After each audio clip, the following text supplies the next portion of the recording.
Agosto já começou, mas eu ainda tô pensando sobre junho, porque aquele foi o pior mês do orgulho LGBT dos últimos anos. Eu fiquei semanas tentando entender o motivo dessa minha sensação e eu não sei explicar direito, mas simplesmente não parece que 2025 teve um mês do orgulho. Em outros anos, eu sentia que a nossa existência era relevante e merecia ser celebrada, nem que fosse pelo menos durante um mês. Saíam matérias nos jornais e nas revistas, as marcas mudavam seus logos para as cores do arco-íris e tinham muitas campanhas publicitárias com pessoas LGBT. Eu não acho que esse tipo de ação mudou a realidade da nossa comunidade, porque o que muita gente chama de pink money é justamente como o capitalismo funciona. Quando as nossas pautas eram lucrativas, elas foram usadas pelas grandes corporações e agora que o contexto social e político não tá nada favorável para as pessoas LGBT, a gente sumiu da publicidade e das políticas de diversidade. Eu também não acho que uma revolução social seria promovida pelas grandes corporações, porque eu não sou ingênua nesse nível, tá, gente?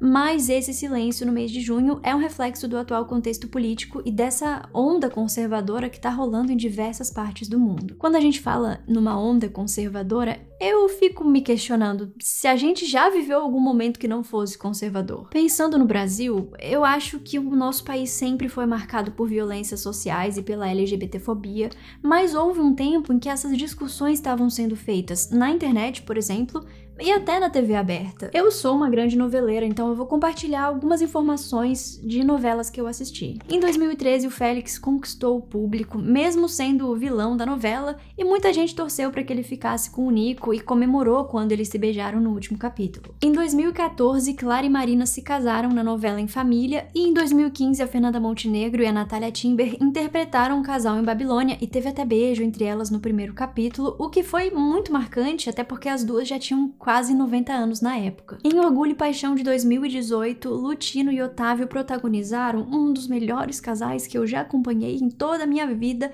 e eles também se beijaram e tiveram um final feliz, e tudo ao som de Sandy, gente. Eu chorei várias vezes com eles. No ano seguinte, em Órfãos da Terra, a Camila e a Valéria também tiveram um final feliz, apesar das poucas cenas de afeto entre elas. E em 2021...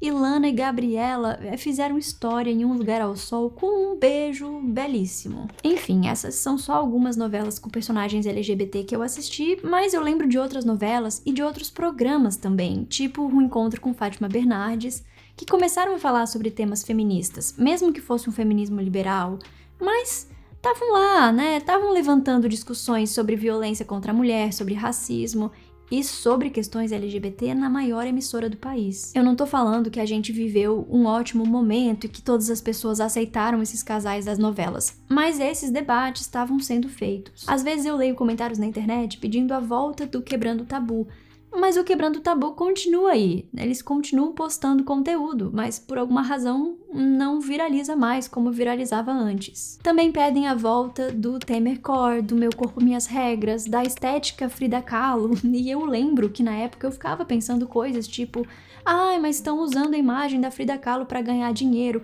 E sim, né, gente, estavam usando mesmo, mas pelo menos tinha uma geração que sabia quem era Frida Kahlo e que admirava essa mulher mexicana, comunista, bissexual, com deficiência e que foi tão importante para nossa história. Agora tem muita gente fazendo dinheiro com café com Deus Pai e jogo do tigrinho. Não é que esse tipo de coisa não existisse antes, mas a gente consegue perceber uma mudança no mercado e até nos discursos de muitos influenciadores. Quem continua falando sobre feminismo, sobre autoaceitação, sobre gênero, sobre sexualidade, sobre corpos fora do padrão. E eu nem tô falando isso pra criticar essas pessoas, porque infelizmente o mercado molda o que se fala na internet e todo mundo precisa pagar a conta, gente, essa é a verdade. Só que também tá cheio de influenciador se convertendo, subindo montanha e se alinhando a ideologias da extrema-direita, porque isso tá dando muito dinheiro. E por falar em dinheiro, eu tava pesquisando que marcas patrocinaram a parada LGBT de São Paulo de 2025, e todas, ou pelo menos quase todas, são empresas europeias. Não que na Europa a situação das pessoas LGBT esteja ótima. Na Itália, por exemplo, depois da eleição da primeira-ministra Giorgia Meloni, que é da extrema-direita,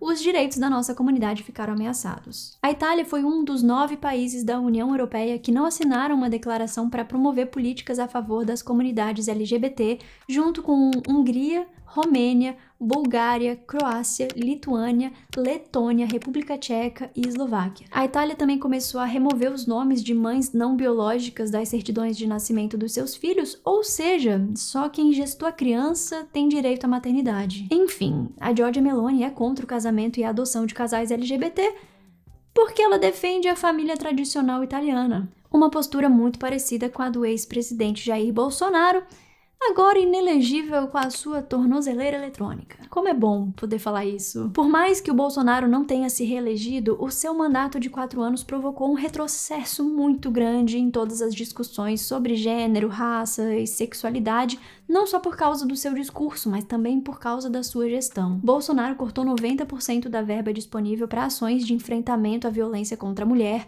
colocou a Damares Alves no Ministério dos Direitos Humanos e sucateou todas as políticas LGBT. No final do ano passado, o Trump foi eleito pela 2ª vez nos Estados Unidos e, em poucos meses de mandato, ele prendeu e deportou muitos imigrantes, ele removeu termos como gay, lésbica, trans e bissexual dos sites da Casa Branca e de agências federais, ele cortou mais de 125 milhões em financiamento para a saúde LGBT e ainda instaurou a política de que documentos deveriam ser emitidos com o sexo biológico das pessoas. A própria Hunter Schafer gravou um vídeo contando que precisou fazer um novo passaporte e que colocaram sexo masculino no seu documento, o que é um absurdo e mostra que pessoas ricas e famosas também estão suscetíveis a esse tipo de política discriminatória, até porque não existem privilégios quando se é LGBT numa sociedade LGBTfóbica. Depois da eleição do Trump, muitas corporações abandonaram as suas políticas de diversidade e inclusão, como o McDonald's,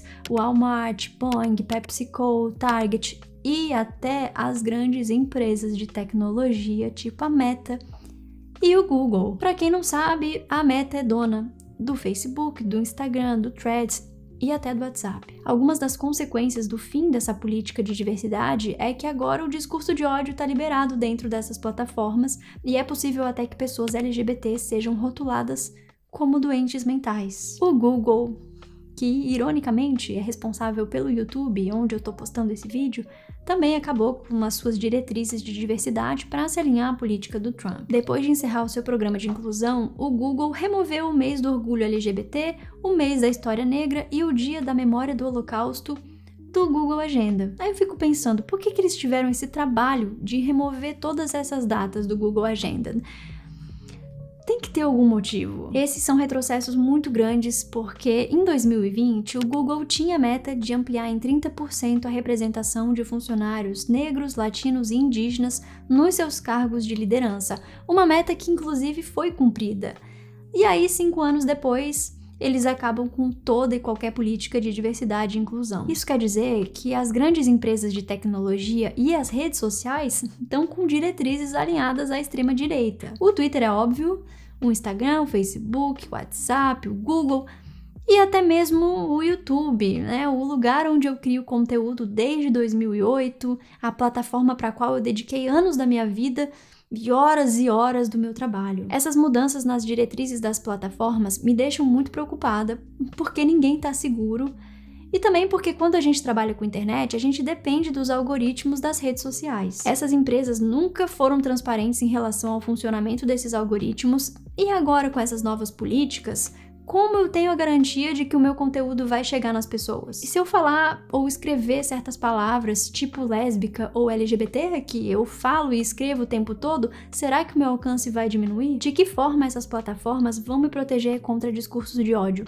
Provavelmente não vão. Isso me deixa muito triste, porque enquanto eu tava pensando sobre esse roteiro, eu lembrei que há uns 4 ou 5 anos eu recebi um convite do Twitter, antes de ser vendido por Elon Musk, para conversar com uma pessoa da empresa sobre como eles poderiam reforçar a segurança e proteger usuários contra discursos de ódio. Não foi uma publicidade, eu não recebi nada para fazer isso, foi só uma conversa mesmo, mas demonstra como existia uma preocupação das plataformas. Até porque quando você tem funcionários que fazem parte de alguma minoria social, essas pessoas vão trabalhar para pelo menos minimizar a violência contra esses grupos oprimidos. Agora, as diretrizes estão mudando, essas pessoas não estão mais sendo contratadas pelas grandes empresas porque é um projeto político e tudo aconteceu muito rápido, é coisa de 3, 4, 5 anos. Além dessa insegurança em relação às plataformas, o meu trabalho foi muito impactado por essa mudança no mercado. Nunca foi fácil ser LGBT e trabalhar com internet, viu, gente? Eu tô aqui há anos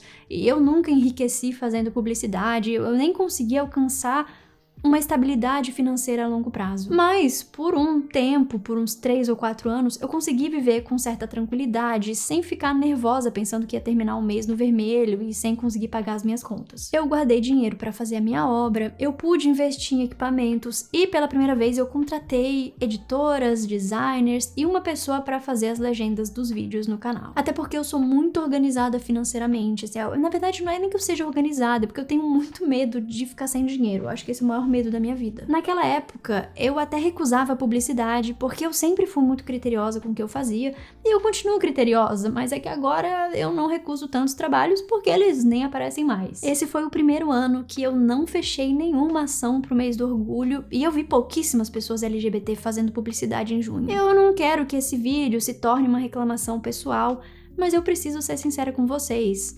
Todos os meses desse ano eu tô fechando as contas num déficit financeiro, ou seja, eu gasto mais do que eu recebo. Isso também acontece porque é muito caro criar conteúdo pro YouTube e essa é a minha plataforma preferida, apesar de tudo. Cada vídeo no YouTube custa mais ou menos R$500, tirando o meu trabalho, né? Eu tô falando do quanto eu preciso pagar por um vídeo. Isso quer dizer que 4 vídeos por mês custam pelo menos R$2.000. Eu não tô falando essas coisas pra reclamar da criação de conteúdo, porque eu sempre achei sem noção quem trabalha com internet fica reclamando como se esse fosse o pior trabalho do mundo. Assim, a gente vive num país extremamente desigual, mas eu acho que essas dificuldades atuais são reflexo de algo maior. A gente não conseguiu nem patrocínio pra segunda temporada do Chá das 4 e o nosso podcast foi um dos mais assistidos do Spotify no ano passado. Um podcast que a gente gravou de forma independente, à distância, sem investimento nenhum, e mesmo assim chegou no top 10 do Spotify, sem contar as visualizações do YouTube. A gente passou meses e meses correndo atrás de alguma parceria para viabilizar a segunda temporada de forma presencial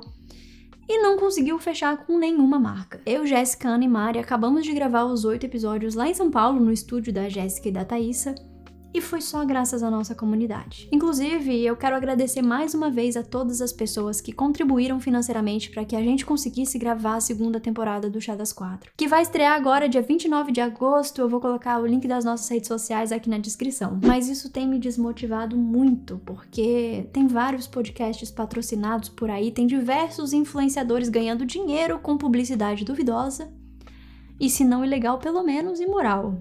Mas eu acho que legal também. Onde estão as campanhas sobre diversidade de corpos? Onde estão as pessoas negras, indígenas, LGBT e com deficiência na publicidade? Eu não vejo mais essas discussões sendo feitas na TV aberta e, sinceramente, não vejo na internet também. Não como antes, pelo menos. E eu não acho que a situação vai mudar tão cedo, porque a gente tá vivendo um momento social e político muito complicado. Por isso, eu queria aproveitar o final desse vídeo para compartilhar com vocês a minha decisão de tentar monetizar o meu trabalho de outras formas para não ficar dependendo de publicidade. Há alguns dias eu lancei um site que ficou belíssimo, gente. Eu sou obrigada a enaltecer o trabalho da Bá e da Thay mais uma vez. Elas fizeram a minha nova identidade visual, o meu novo logo e uma paleta linda. Não sei o que falar sobre essa paleta, eu olho ela o dia inteiro e penso, que paleta linda. Aliás, eu entro no meu site também e eu fico pensando que é o site mais bonito que eu já vi, que eu queria que fosse o meu site.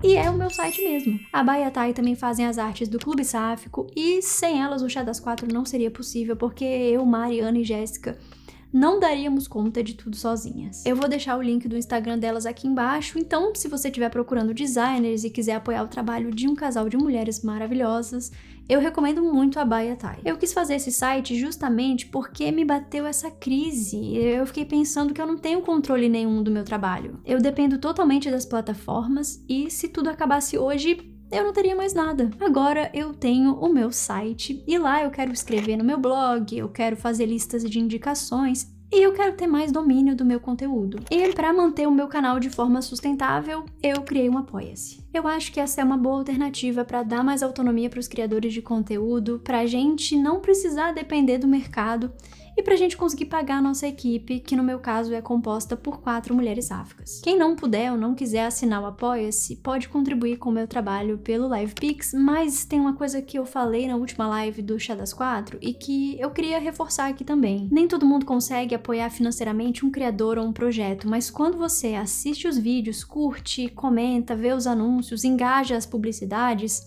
você já tá ajudando demais. E eu quero agradecer muito a todos vocês. Eu comecei o vídeo falando sobre questões bem amplas e de repente eu tô falando sobre partes muito íntimas da minha vida, mas eu acho que tá tudo interligado. No fim das contas, quem sempre nos apoia é a nossa comunidade. Obrigada pelo apoio de vocês ao longo de todos esses anos, obrigada pelo carinho, pelas trocas, por vocês confiarem e apoiarem o meu trabalho.